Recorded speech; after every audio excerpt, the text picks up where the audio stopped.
Could you tell me a little bit about the research project that you and your colleagues are working on? What are you looking to determine? It's sort of the general questions that we're interested in concern infants and children's understanding of other people. So human beings are an intensely social species, and other people are a really important part of children's development right from the beginning. We know that because babies love to watch people. It's one of the most fascinating things for them to look at is another person. And I'm interested in knowing what babies are thinking when they're looking at other people. What are they understanding about other people's actions and emotions and intentions? So you could look at a person and understand that person just as a physical object. It's a body in motion, right? Or you could understand something about the psychological life of the person, what her intentions are, what her goals are, what her desires are. And I'm interested in knowing when and how babies gain insight into that aspect of other people. Can you tell me a little bit specifically about some of the things that you and your colleagues are examining right now? So if you want to know what's happening in the mind of an infant, a 3-month-old or a 6-month-old or a 9-month-old, you have limited ways to find out, right? You can ask them what they're thinking, but you're not going to get a good answer. They're not able to tell you yet. And so a lot of our work is figuring out ways to measure something about a baby that could tell us what they're thinking. And in the study you saw today, we're using the behavior of the eyes, how babies move their eyes when looking at a scene, as a source of evidence about what they're thinking and what they're understanding. So if you understand that somebody has an intention or a goal or a desire, you might be able to predict what they're going to do next, right? Somebody walks into a kitchen and you know that they're thirsty. You'll probably predict that they'll walk to the refrigerator and take out, a can of soda or a bottle of milk or something, right? Because you know their intention, you can predict their action. And so we're interested in whether babies can do a very simple form of that kind of prediction. If you see that somebody's had an intention, there's a couple of objects on a table, and she's reached for one of them, she's shown you that that's the one she wants, will you predict that later she'll reach for that same object? It's a very simple kind of social prediction, but one that's really important for being able to have meaningful interactions with other people. It helps other people's movements be sensible to you. You know how to respond to other people if you predict what they're going to do next. So it's a very basic kind of reasoning, but a really important kind of reasoning. In that study, how many babies did you study over what period of time, what age? They were 8 to 9-month-old babies. And in the final sample, there were about 60 babies, 20 in each of 3 groups that we saw. And we saw some other babies who didn't like the study so much or didn't get all the way through, right? A small number. We try to make it fun, but they don't know, not every baby thinks it's fun. So we tested a bit more than 60, but in the end, we had information we could use from 60 babies. What did you determine? We used a device called an eye tracker, which uses cameras that are trained in on the baby's eyes to figure out exactly where on a screen the baby's looking. And you probably you saw that in what you, and so we can use that information to figure out if the baby generates a prediction, predicts the person's going to reach for one object versus the other, predicting with their eyes, looking to the toy that had been her prior goal. And what we found in this study was that 8-month-old babies, in general, are not able to generate these rapid predictions.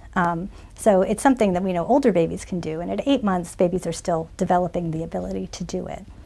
But we wondered whether we could help babies at 8 months be better at it. And we reasoned that giving them some practice with the action ahead of time might help them to think about it and be ready to make predictions.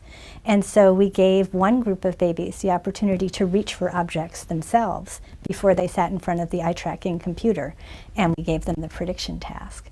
And what we found is that babies who had that active practice were able to generate predictions about the actor's goal. So just reaching themselves gave them some insight or some ability to think about other people's intentions. At about what age would babies normally start to be able to predict? 11 or 12 months, we've seen evidence that in this situation, babies can generate predictions. In this case, with a little practice, 8-month-olds could do it. Was it pretty consistent once those babies had had some practice that they were able to make the predictions? Yeah, pretty consistent. So most of the babies in the group were able to generate predictions after just a few minutes of practice. So that practice had a pretty powerful effect on their ability to think about other people's actions. What does that tell you and your colleagues about babies at 8 months when it comes to predictions? What does the research suggest? I think the important conclusion from the research is that babies' own actions are very informative for them.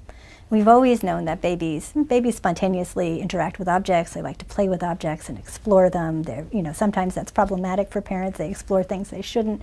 And we've always known that babies learn about objects that way, how things are shaped and how they feel. But it turns out they're also learning about actions that way. They're gaining some social knowledge that way. By acting themselves, by thinking about their own actions, they're now able to understand other people's actions better. Why is that an important piece of development, and why at 8 months? So 8 months is just a snapshot on a much broader developmental timeline that starts when babies are born and goes all the way up through adolescence and adulthood, right?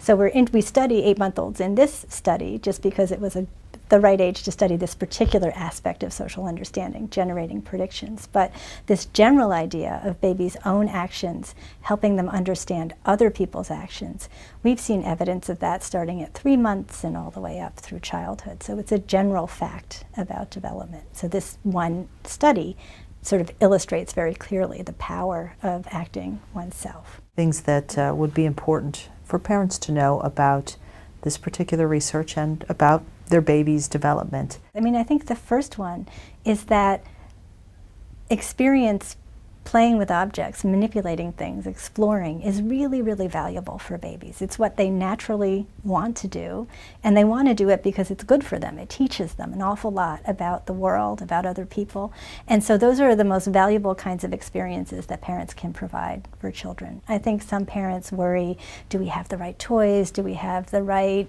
educational games on our iPad? Really, the most important experiences don't require anything fancy, just the baby and an opportunity to explore regular objects in the environment. So fostering those kinds of opportunities is the most valuable things for young infants. What can parents do? I think that's a good idea, letting the baby's own curiosity guide the actions. I think, of course, you want whatever objects or toys you give the baby to be ones that are safe, right? That's an important concern, and clean and free from germs. You want to be careful, but they don't need to be fancy things, simple blocks, playing with a pair of socks or a pair of shoes, right? You can learn a lot from that if you're an infant. And babies have their own natural curiosity and drive. And so, sort of letting the baby work on their own on things, helping them, being engaged with them, but letting them their own curiosity rule. Is there anything I didn't ask you, Dr. Woodward, that you would want to make sure that people know about this research? Well, one thing I guess I didn't get a chance to say is that understanding other people is a critical contributor to lots of aspects of development. So most of the stuff that babies and young children learn in the first few years, they learn from other people. So language, learning which things are safe and which things are not safe, learning cultural practices, what you do with a spoon, what you do with a fork, how you greet people on the street, what's polite, what's not polite. All of that comes from other people. And that learning, being able to learn that stuff from other people, requires understanding something about them. You have to know that they have emotions and intentions and perceptions. And so this early social understanding that we study is this critical ingredient to the earliest aspects of social and cognitive development. The wheels are always turning, one mom told me. Yes, that's exactly right. Babies are thinking all the time, and when they're staring, you take them to the supermarket and they're staring intently at somebody, and you think, oh, I'm a little embarrassed that my baby's staring. They're thinking hard, and they're learning about that person they're staring at. Do you have a specific area of expertise? Yeah, I'm a developmental psychologist.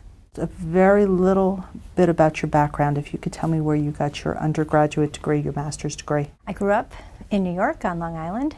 I got interested in doing what I do because when I was a teenager, my mother went to finish college and was a psychology major and came home and talked about what she was doing in school.